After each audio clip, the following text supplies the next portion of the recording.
my thing now is just trying to maintain that. And I've noticed a big difference. Like my clothes are looser.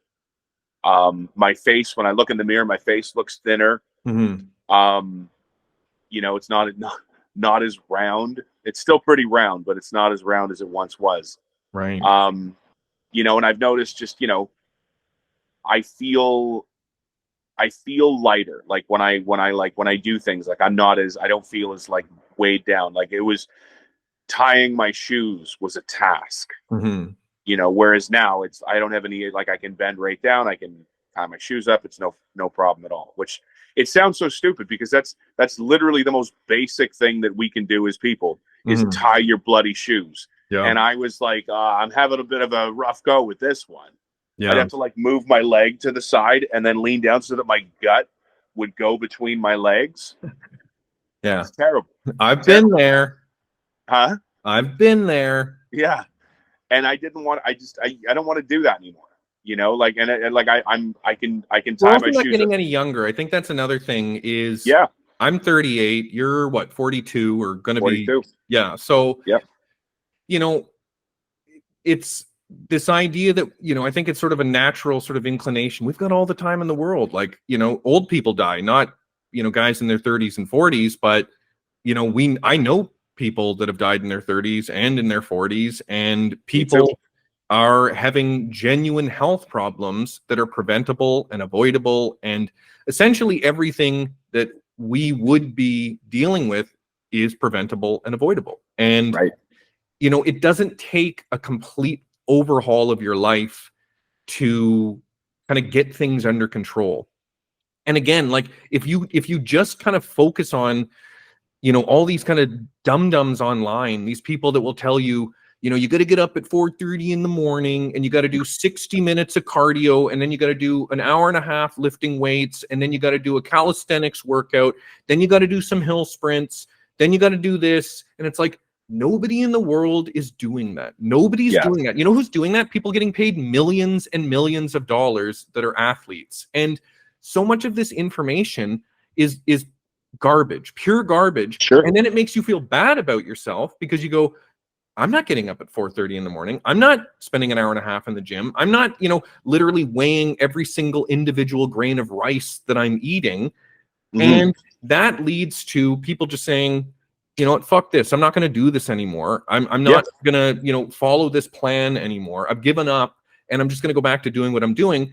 It literally is, I think, imperative for people to have especially at the beginning, a very realistic approach. Like when I started in January of 2023, some of my workouts it literally was just going for a walk. I would go for like a 30-minute or 60-minute walk. I would be doing 15 minutes of like very, very basic yoga. Like I don't think I started lifting weights till like month 2 or 3. Like I don't remember exactly, but I wasn't doing super strenuous workouts.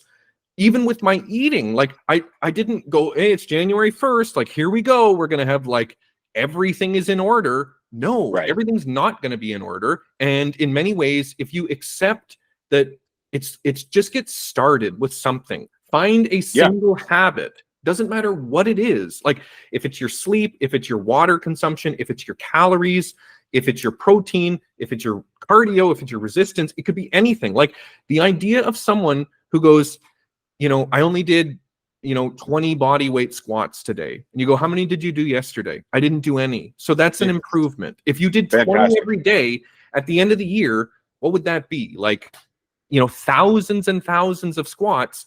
And I can almost guarantee if you're, looking back on the previous year, you didn't do 100 throughout the entire year. So if you're doing a small little thing like that, or you say, you know what, I'm not going to have sugar in my coffee. I'm just going to have cream, or I'm going to go to bed at a reasonable time, or I'm going to drink twice as much water as I normally do, or, I'm not going to have, I might have half of the portion, or, it could be literally anything.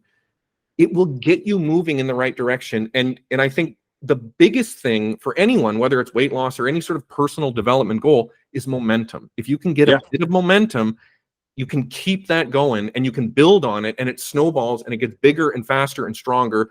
And then it becomes almost unstoppable. Like, I haven't been eating very clean at all for like 3 weeks now.